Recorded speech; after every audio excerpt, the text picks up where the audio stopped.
বন্ধুরা আজকে করব পটলের ভর্তা। এটা ভীষণ ভালো লাগে। আমরা সাধারণত সেদ্ধ করেই করি, তবে ভেজে করলেও ভালো লাগবে। তো চলুন, এগুলো কাটা হয়ে গেছে।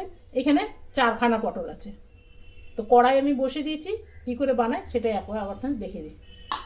এর জন্য লাগবে রসুন আর কাঁচা লঙ্কা। পটলের মধ্যে দিয়ে দেবো নুন আর দিয়ে দেবো হলুদ, ব্যাস, আর কিছু লাগবে না। দুটো কাঁচা লঙ্কা আর দিয়ে দেবো রসুন। রসুনের কোয়াগুলো বেশ বড় বড়, ওই জন্য আমি 4-5টা দিলাম। তবে রসুন এখানে ভীষণ ভালো লাগে। দিয়ে দিলাম সামান্য তেল, খুব বেশি তেলের কিন্তু দরকার নেই। দিয়ে দিলাম কালো জিরে। কালো জিরে একটু বেশি করে দিলেই ভালো হয়। এরপরে পটলগুলো দিয়ে দেবো। কালো জিরে কিন্তু দিতেই হবে। তো পটলগুলো যতক্ষণ না নরম হয় ততক্ষণ আমাকে ভাজতে হবে। এর মধ্যে কোনো রকম জল দেব না। তো নরম হওয়ার জন্য আমাকে দিতে হবে 1খানা কভার। কভার না দিলে কিন্তু নরম হতে অনেক দেরি হবে। তো কিছুক্ষণ পর ফিরে এলাম, দেখলাম পটলগুলো একদম নরম হয়ে গেছে। এরপর আমি খুন্তি করে একটু ভেঙে দেবো। ভেঙে দিলে কি হবে, তাহলে বেশ টুকরো টুকরো হয়ে যাবে। আর টুকরো টুকরো অবস্থাতে একটু ভেজে নিতে হবে। দেখুন সবকটা আমার টুকরো হয়ে গেছে। এরপরে এগুলো উঠিয়ে আমার ছোট্ট একখানা হামাল দিস্তা আছে, সেখানে আমি নিয়ে নেব। আর না তো আপনারা শিলেও করে নিতে পারবেন। ব্যাস, এরপরে পেঁয়াজ আর দেবো একটু ধনেপাতা। এটা সামান্য, যতটুকু কড়ায় তেল ছিল ততটুকু দিলাম, এক্সট্রা আমি কোনো রকম তেল দিলাম না।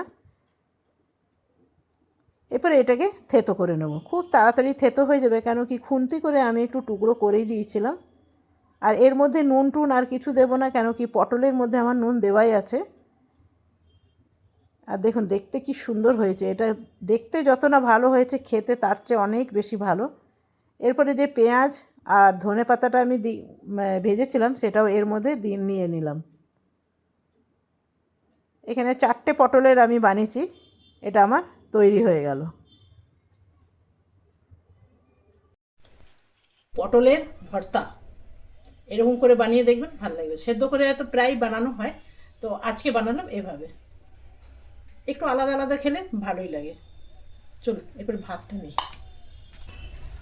তো বন্ধুরা, কোনো দিন আপনাদের খেয়ে দেখানো হয়নি, আজ একটু খেয়ে দেখাই।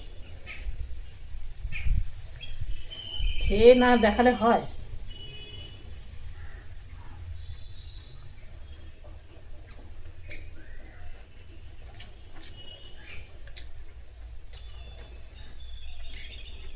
দুটো লঙ্কায় ভীষণ ঝাল। বিচিগুলো একটু শক্ত শক্ত আছে। চলুন, বাই বাই।